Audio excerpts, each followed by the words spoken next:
Hola, mi nombre es Iraíz Morales Reyes del Instituto Tecnológico de Veracruz y vengo a presentarles un tema de la materia de teoría electromagnética, el cual es aplicación de la ley de Biot-Savart en un solenoide.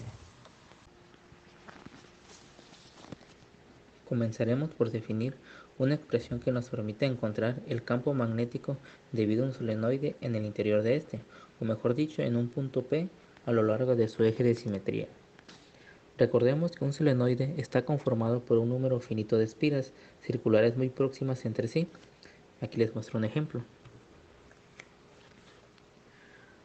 Comencemos por ubicar nuestro solenoide en un sistema de coordenadas tridimensional, como lo muestro a continuación.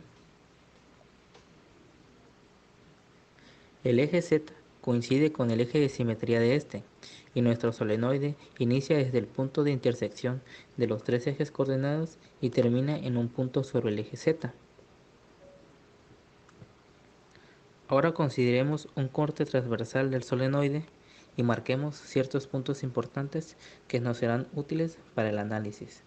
La letra A representa la distancia radial que poseen todos los sectores circulares que conforman el solenoide al eje Z. Los ángulos θ1 y θ2 denotan el inicio y fin de este. L, la longitud del solenoide. P, un punto arbitrario sobre el eje Z, y el diferencial Z hace referencia a un sector circular infinitesimal, y Z, la distancia que existe entre el punto P a ese diferencial Z. Además, los círculos presentes indican la dirección de la corriente eléctrica, donde un círculo con un punto negro en su centro indica el flujo de la corriente hacia afuera y los círculos con una cruz lo indican hacia adentro. El campo magnético es debido a todos los sectores circulares que conforman el solenoide, por lo que se nos es posible emplear la expresión campo magnético debido a un solo sector circular, la cual es la siguiente, lo cual expresa el diferencial del campo producido en un punto P sobre el eje Z. Pero, debido a que estamos manejando nosotros un solenoide, la expresión anterior toma la siguiente forma, donde lo único que se le añade es el parámetro n, que indica la proporcionalidad que existe entre el número de espiras que contiene el solenoide y la longitud que posee. La relación es la siguiente: n es igual al número de vueltas sobre la longitud. Debido a la geometría que se muestra en la figura que define el solenoide, es posible expresar ese diferencial de campo en términos de estos parámetros que se observan. Así, del triángulo rectángulo que denota al ángulo θ, y empleando una razón trigonométrica, definimos la siguiente igualdad, donde la tangente de θ es igual a sobre z, de donde se nos es posible despejar a z.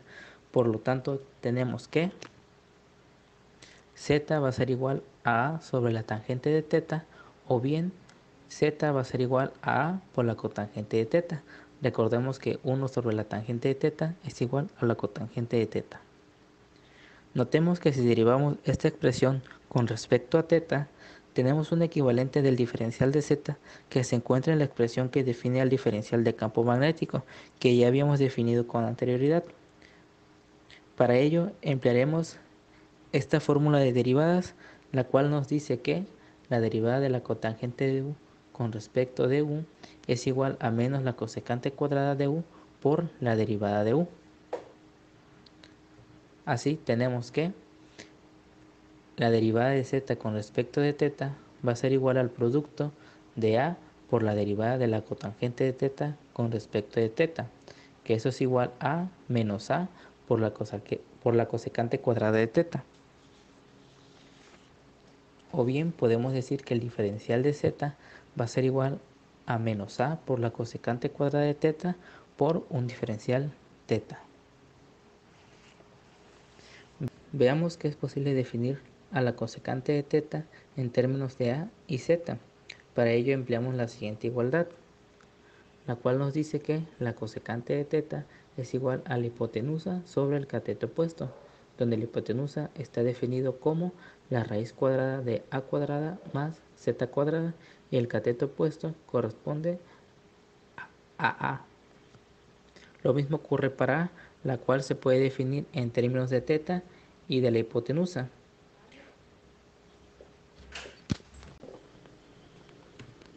De esta manera tenemos que la cosecante cuadrada de teta va a ser igual a la raíz cuadrada de a cuadrada más z cuadrada sobre a, todo eso elevado al cuadrado, igual a cuadrada más z cuadrada sobre a cuadrada. Y también a va a ser igual a la raíz cuadrada de a cuadrada más z cuadrada por el seno de teta. Sustituyendo esto en la derivada que habíamos encontrado, o más bien dicho, en el diferencial que habíamos definido, nos queda que el diferencial de z va a ser igual a menos la raíz cuadrada de a cuadrada más z cuadrada por el seno de teta por a cuadrada más z cuadrada sobre a cuadrada.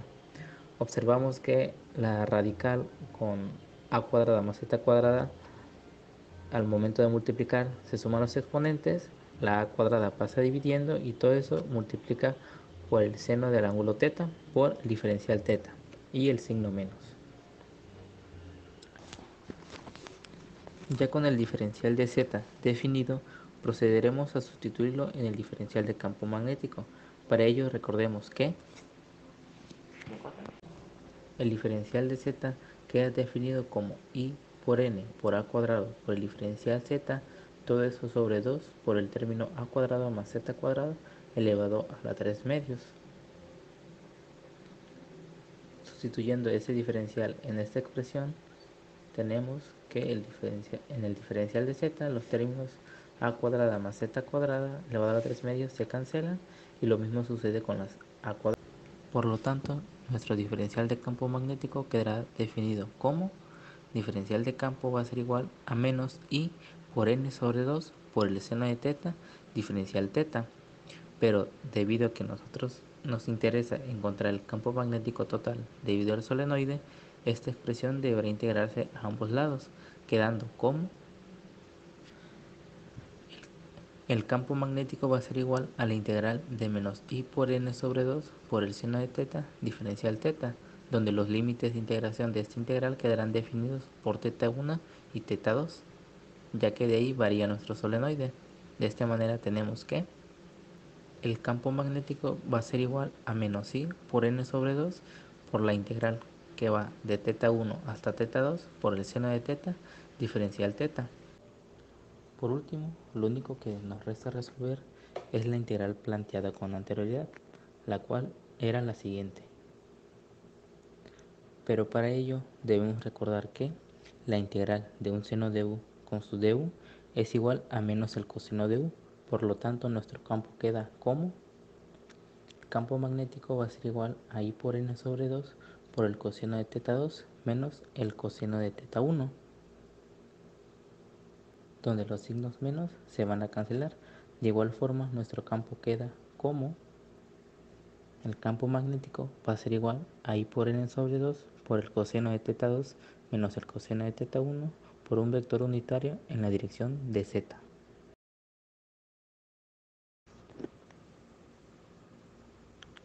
Ahora sí, pasemos a un problema contextualizado, el cual dice lo siguiente. Un solenoide que consta de 2000 vueltas tiene 75 centímetros de largo y 5 centímetros de radio y porta una corriente de 50 miliamperios a lo largo de A sub índice phi. Halla el campo magnético en, inciso A, el punto P con coordenadas 0,0,0, inciso B, en el punto P con coordenadas 0,0,75 centímetros. El vector que nos da el problema A subíndice phi es un vector que indica la dirección angular que sigue la corriente a lo largo del solenoide. Para resolver este problema emplearemos la ecuación que dedujimos hace unos instantes, la cual era la siguiente. Para el inciso A, notemos que el punto indicado corresponde al origen del sistema de coordenada, o bien donde inicia el solenoide. Yo lo tengo marcado con un punto rojo.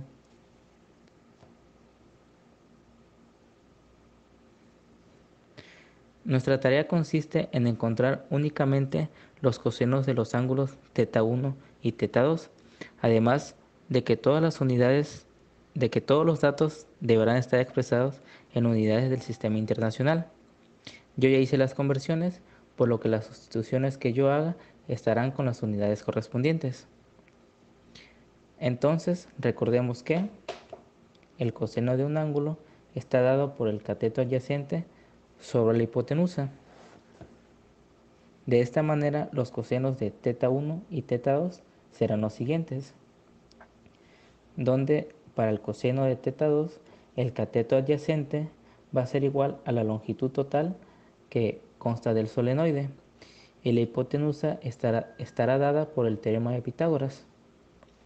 Además de que el ángulo θ1 forma un ángulo recto, por lo que el coseno de θ1 va a ser igual al coseno de 90 igual a 0.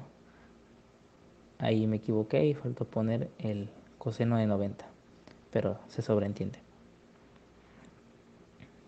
Sustituyendo estos datos en nuestra expresión del campo magnético, vamos a tener lo siguiente, que el campo magnético va a ser igual a 50 por 10 a la menos 3 amperes por 2000 sobre 0.75 metros, todo eso dividido sobre 2, y todo esto que multiplica a 0.9978 menos 0 por un vector unitario en la dirección de z, lo cual nos da un total de 66.519 a sobre metros en una dirección z.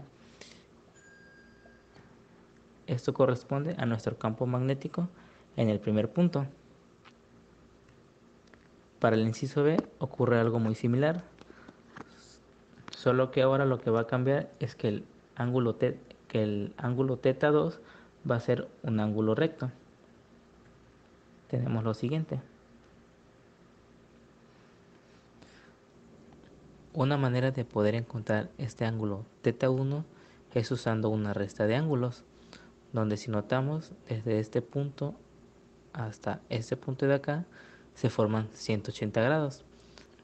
Así que si yo resto este pequeño ángulo que se encuentra aquí, a 180 le resto ese ángulo, me va a dar el ángulo θ1. Para ello voy a emplear la función tangente, la cual recordemos que es tangente del ángulo va a ser igual al cateto opuesto sobre el cateto adyacente.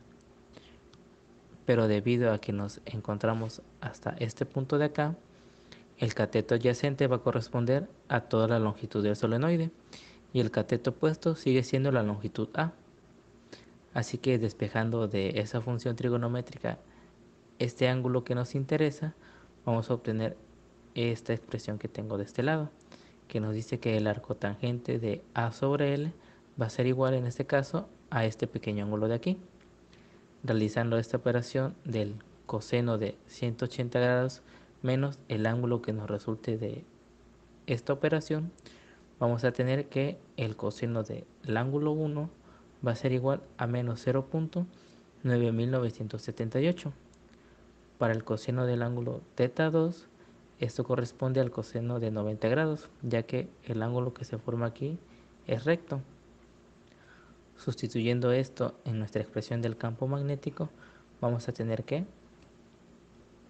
el campo magnético va a ser igual a 50 por 10 a la menos 3 amperios por 2000 sobre 0.75 metros, y todo esto que se divide entre 2, y todo esto multiplica a 0 más 9978. Recordemos que aquí había un signo menos, por lo que ese signo menos con este otro signo menos se van a convertir en un más. De esta manera que tenemos que nuestro campo magnético va a ser igual a 66.519 amperes sobre metro en una dirección z. Con esto acabamos el tema de la aplicación de la ley de Biot-Savart a un solenoide. Espero y les resulte útil. Suerte y hasta la próxima.